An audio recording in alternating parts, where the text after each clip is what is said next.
Kumusta mga kabayan? Usapang OFW naman po tayo ngayon.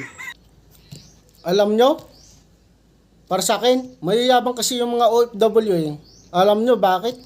Simple lang, pinipilit nilang maging malakas kung kailang alam nilang napakahina na nila. Kayabangan eh.